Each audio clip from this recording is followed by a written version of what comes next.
లేదు. నేను 2000 సంవత్సరంలో మా నాన్నగారు కొన్న తర్వాత మేము పర్మిషన్ చేసుకున్నాం, అన్నీ చేసుకున్నాం. వితౌట్ ఎనీ ఇంటిమేషన్ ఇవాళ ఈ 16 ఎకరాల భూమికి వాళ్ళు కంచె చేసేసి ఇది ప్రభుత్వ భూమి అంటున్నారు. ఇది ప్రభుత్వ భూమి అయితే మరి అప్పట్లో ఉన్న ఎంఆర్ఓ కానీ, తహసీల్దార్ కానీ, కలెక్టర్ కానీ, మేయర్ కానీ, మినిస్టర్ కానీ వాళ్ళందరూ ఏం చేశారు? ప్రభుత్వ యంత్రాంగం నిద్రపోయింది. అప్పుడు రిజిస్ట్రేషన్ ఎట్లా చేశారు? ఇది ప్రభుత్వ భూమి, ఇది మేము రిజిస్ట్రేషన్ చేయమని ఆ రోజు కనుక వాళ్ళు చెప్పుంటే మేము ఇది కొనకపోతుండే కదా, ఇవాళ మాకు ఇంత ప్రాబ్లం రాకపోతుండే కదా. ఇప్పుడు స్థానికంగా ఉన్న నాయకులు అందరూ కలిసి, స్థానికంగా ఉన్న నాయకులు ప్లస్ మంత్రి మల్లారెడ్డి గారు, మేయర్ గారు, ఆయన త్రూ ఛానల్ త్రూ మళ్ళీ కేటీఆర్ గారికి, కేసీఆర్ గారికి మేము చాలాసార్లు విన్నవించుకున్నాం.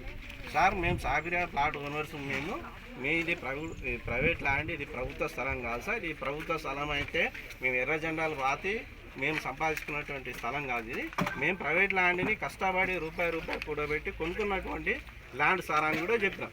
సోషల్ మీడియా ద్వారా, ట్విట్టర్ ద్వారా కూడా ఆయన అపాయింట్మెంట్ గురించి చాలాసార్లు ప్రయత్నిస్తున్నాం. కానీ ఇంతవరకు కేటీఆర్ గారు స్పందించాలి.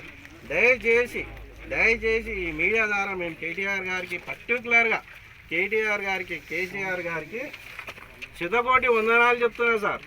మా భూములు పేదోని కడుపు మీద కొట్టినటువంటి ఏ ప్రభుత్వం నిలవాలి గుర్తుపెట్టుకోండి సార్. కేసీఆరే కానీ, కేటీఆరే కానీ మా నాయన ఎంత కష్టపడి ఉన్నాడో నాకు తెలుసు.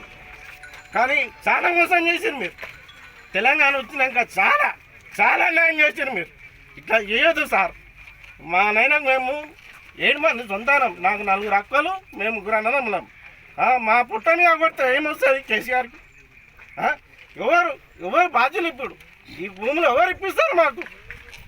ఎంత అన్యాయం చేసిండంటే అంత అన్యాయం చేసిండు. తెలంగాణ తెచ్చుకున్నాక తెలంగాణ ప్రజల్ని మొత్తం అన్యాయం చేసిండు కేసీఆర్. కానీ అర్ధరాత్రిలో వరదలు వస్తే ఎవరో బిడ్డకు ఏదో పాలు లేకపోతే నీళ్ళు అందించి పాలు పంపించినటువంటి కేటీఆర్, మేము స్థానికంగా ఉండి ఇన్ని ఏళ్ళ నుంచి ఉండి మేము ఆయనకు ఎన్నిసార్లు విన్నవించుకున్నా కానీ ట్విట్టర్ ద్వారా, మీడియా ద్వారా ఆయన మాకు స్పందించాలి. అంటే వాళ్ళు ఒక తీరుగా అనిపిస్తున్నాం, మేము ఒక తీరుగా అనిపిస్తున్నాం. ఈ తెలంగాణ ఉద్యమంలో మేము పాల్గొనలేమా? తెలంగాణ అంటే ఏందో మాకు తెలియదా? తెలంగాణ బిడ్డలం కాదా మేము? తెలంగాణ సాయుధ పోరాటంలో లేదా ఈ కుటుంబ సభ్యులు? 350 కుటుంబాలని మీరు మోసం చేస్తున్నారు. మీరు తెలుసుకోవాల్సిన విషయమే ఇది.